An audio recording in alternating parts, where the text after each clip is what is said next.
Greater రోడ్లపై 2-3 రోజుల్లో విద్యుత్ బస్సులు పరుగులు తీయనున్నాయి. పూర్తి స్థాయిలో 40 బస్సులు సిద్ధంగా ఉన్నాయి. సకల సౌకర్యాలు, అత్యంత భద్రతా ప్రమాణాలతో వీటిని రూపొందించారు. అధికారుల అనుమతి లభించగానే శంషాబాద్ విమానాశ్రయం మార్గంలో విద్యుత్ బస్సులు నడిపేందుకు ప్రణాళికలు సిద్ధం చేశారు.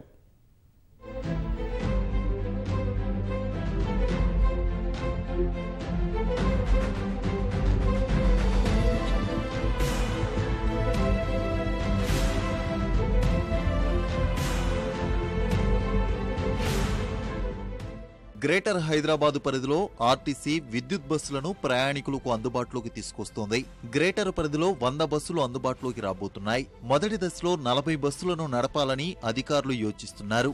మియాపూర్ డిపో నుంచి 20 బస్సులు, కంటోన్మెంట్ డిపో నుంచి 20 బస్సులు నడపాలని నిర్ణయించారు. ఒక్కసారి ఛార్జింగ్ చేస్తే 300 కిలోమీటర్లు నడిచే ఈ బస్సుల ఛార్జింగ్ కోసం 2 సబ్ స్టేషన్లను ఏర్పాటు చేశారు. ఒక్కో దాంట్లో ఒకేసారి 12 బస్సులు ఛార్జింగ్ చేసే విధంగా ఏర్పాట్లు చేశారు. 40 మంది సామర్థ్యం గల ఈ బస్సులను త్వరలో శంషాబాద్ విమానాశ్రయ మార్గంలో నడిపేందుకు అధికారులు ప్రణాళికలు సిద్ధం చేశారు.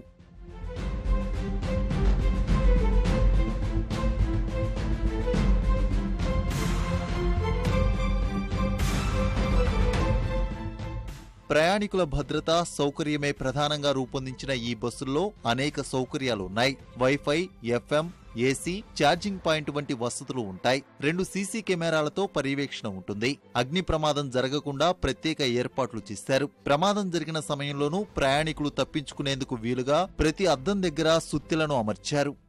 పర్యావరణాన్ని పరిరక్షించడంతో పాటు కాలుష్యాన్ని నియంత్రించడంలో భాగంగానే విద్యుత్ బస్సులను తీసుకొచ్చామని అధికారులు చెబుతున్నారు.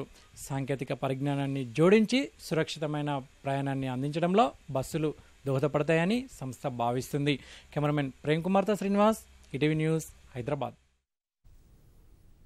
ఉమ్మడి కరీంనగర్ జిల్లాలోని పలు పట్టణాల్లో 30వ జాతీయ రోడ్డు భద్రతా వారోత్సవాలు నిర్వహించారు. సిరిసిల్లలో డీఎస్పీ వెంకటరమణ ఆధ్వర్యంలో పోలీస్ కార్యాలయం నుంచి బైపాస్ రోడ్డు వరకు హెల్మెట్లు ధరించి ద్విచక్ర వాహన ర్యాలీ నిర్వహించారు. పెద్దపల్లి జిల్లా గోదావరిఖని ఆర్టీసీ డిపోలో జరిగిన రోడ్డు భద్రతా వారోత్సవాలకు పెద్ద సంఖ్యలో డ్రైవర్లు హాజరయ్యారు.